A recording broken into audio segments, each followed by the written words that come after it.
isso só te limita. Assim, você tem que pensar como um arquiteto, um engenheiro.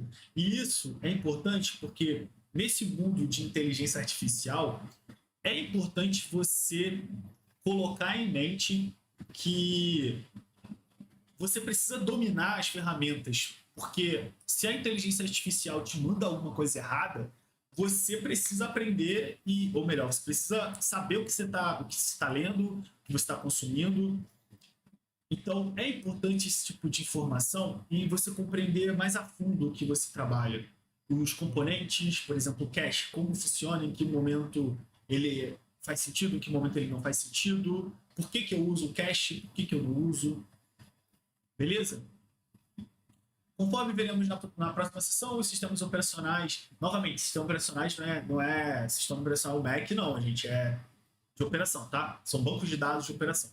E os bancos de dados analíticos costumam ser mantidos separadamente. E isso por boas razões. À medida que esses sistemas amadurecem, surgem dois novos papéis especializados: os data engineers, os engenheiros de dados, e os analytics engineers, engenheiros de análise.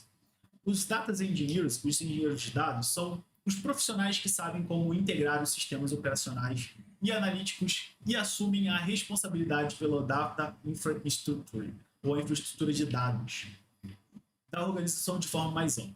Os analytics engineers, ou engenheiros de análise, modelam e transformam os dados para transformá-los mais.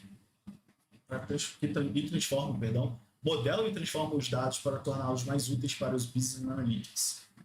E os data scientists, os cientistas de dados da organização. É engraçado, esse tipo de profissional aqui eu não vi, não, na minha carreira. Normalmente sempre era alguém que fazia os três papéis, sabe? Eu acho interessante isso, porque por isso que eu falo sempre para as pessoas quando elas vêm com uma ideia de ler livro ou absorver um conteúdo de um influencer. Cara, você precisa ter uma mente muito fora da caixa. Não só pensar isso. Eu li no livro e é assim. Ser uma pessoa quadrada, sabe? Que leu e é metódico e tem que ser daquela forma. Cara, o mundo não é essa forma bonita que é vendido em livro. E os livros, eles te dão o norte do que eles trabalharam, que foi dando certo, que funcionou. Eu vi um vídeo e acho que é bem legal, assim, um influencer, ele fala sobre o quão importante é você usar as boas práticas, brigar por essas boas práticas, e aí ele falou um ponto que, se recuse a fazer. Cara, peraí, não é tão simplista você falar que vai se recusar a fazer uma tarefa ou criar uma arquitetura ou entregar mais rápido, porque você vai fazer um trade-off que, de uma maneira, você entrega uma solução ótima e você entrega no prazo.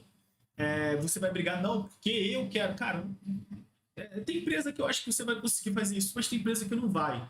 E, e isso tem a ver com custo financeiro também, gente.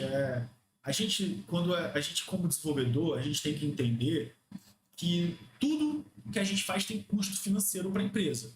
Sempre, a empresa, quando paga, a gente só ganha um alto salário porque a gente dá muito dinheiro para a empresa. Porque se eu não dou muito dinheiro para a empresa não vai me pagar. É uma conta básica, assim. E o desenvolvedor, ele tem que pensar na carreira dele também. São dois lados aqui da moeda que é interessante a gente conversar, né? O lado do desenvolvedor, que ele precisa entender que tem que ter um balanço nessa história, nessa equação, e tem o lado da empresa. Ambos ali precisam perder um pouquinho para todo mundo ganhar. E